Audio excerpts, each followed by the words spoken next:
Adolat her narsaga uning asli haqqini berish. Adolat har qanday narsaga koinotning yaratquchisi bergan huquqini tortib olmaslik, ya'ni zulm qilmaslikni ko'rsatadi.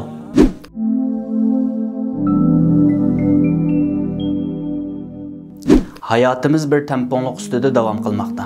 Bu koinotdagi gigant planetlardan tortib, jismimizdagi ko'z bilan ko'rgili bo'lmaydigan hujayralarga qadar bir temponluq ustida davomlashyotadi. Temponluq hayotning dal o'zidir. Temponluqdan masal chiqqan hamon hayotimizdan mu masal chiqishga boshlaydi. Badanimizda ko'rilgan jismoniy temponsizlik jismimizda kasallik paydo qiladi. Allohga hamdlar bo'lsin-ki, Alloh bizni nurg'unlagan jismoniy kasallarning davosini tepishga muvaffaq qildi. Albatta insoniyatning kasalligi yolg'iz jismoniy kasallik bilan cheklanib qolmaydi. Shunga Alloh taolo bizga nurg'unlagan ijtimoiy, iqtisodiy va siyosiy kasallarning davosini ham o'rgatdi. Adolat dal shu davolarning eng muhimi hisoblanadi. Adolat insonning normal yashashi uchun suv, havodek muhimdir. Adolat insonning normal yashashi uchun suv, havodek nihoyat muhimdir. Huzur va tinchlik adolatdan barliqqa keladi. Adolat bo'lmaydigan hech bir yerda huzur va tinchlik bo'lmaydi. Adolat hukmi axloq, siyosat va huquq falsafasidagi asosli hukmlarning biri. Shundaqla insoniyat tarixi boshlangandan tartibla insoniyatga tunilgan eng qadimiy hukmlarning biri. Amirul Mu'minin Ali radhiyallohu anhu adolat haqida mundoq deydi. Adolat her narsaga uning asli haqqini berish. Adolat har qanday narsaga koinotning yaratquchisi bergan huquqini tortib olmaslik, ya'ni zulm qilmaslikni ko'rsatadi.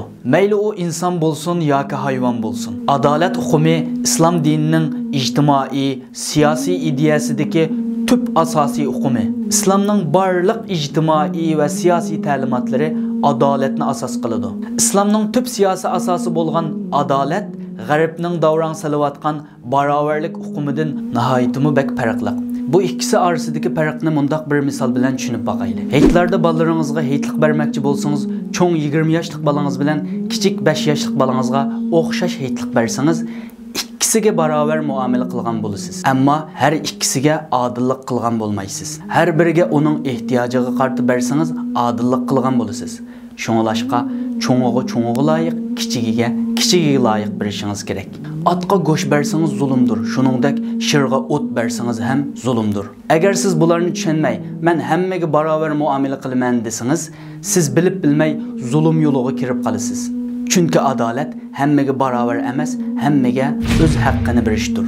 Adolatni çiň turuş, sağlam hayat ve muqim jamiyat barpo qilishdagi prinsip ekanligi aqlliq insonlarga maxfiy emas. Şoňa islom ummati adillikka buyurilgan.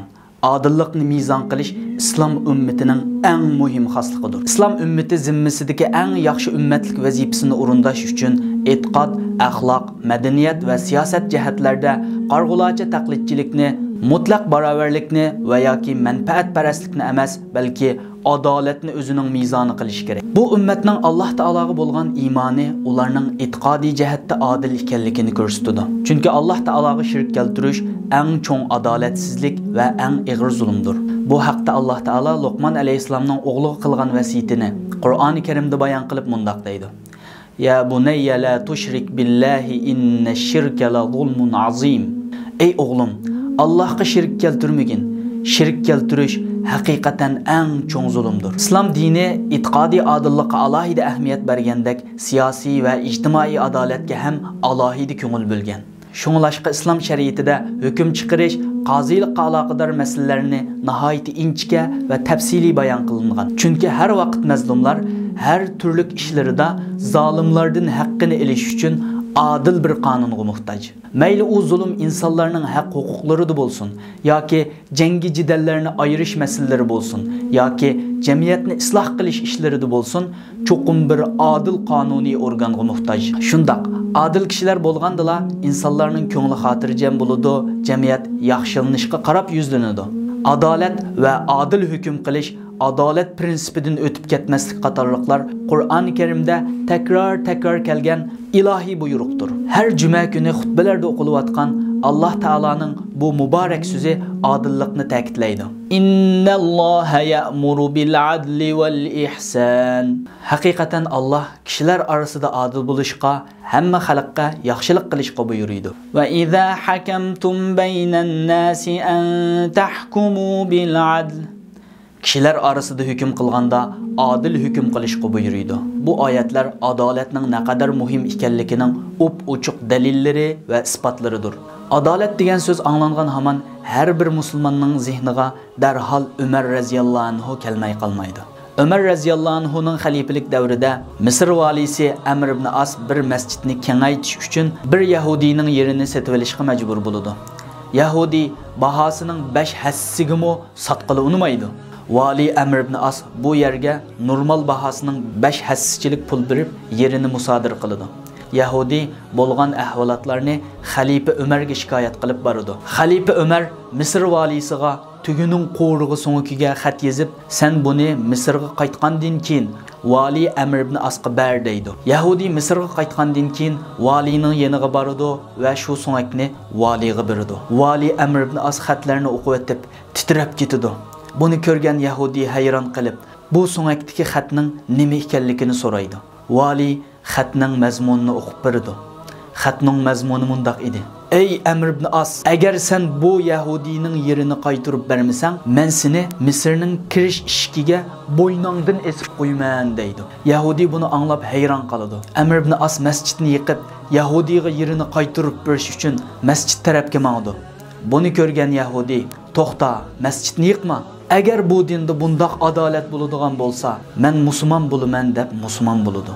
Ömerning adolati u xalifa bo'lgandan keyin barpo bo'lgan adolat emas, balki u musulmon bo'lganidan tortib adolatlik, haqiqatparvar inson edi. Ammo uning 10 yillik xilofat zamonida shunchalik mukammal adolat bilan hukm surdiki, faqat musulmonlarla emas, balki dushmanlarimo uning adolatiga hayron qoldi. Hatto uning haykalini qatirib adolatga simovul qilishdi. Shundaq bizning bu dinni adolat bilan tunish, ijro qilish va har kalimasini o'z o'rniga qo'ygan asosda boshqa shaxslarga yetkazish majburiyatimiz bor. Shuningdek, har bir ish egalarining o'z ishini mukammal ado qilish majburiyati bor. Agar o'zining shu ishga loyiq emasligini, o'zidan loyiq birining borligini bilganda, o'rnini bo'shatish majburiyati ham bor. Alloh taolo har birimizga Umarning adolat tushunchasidek adolat tushunchasi ato qilsin.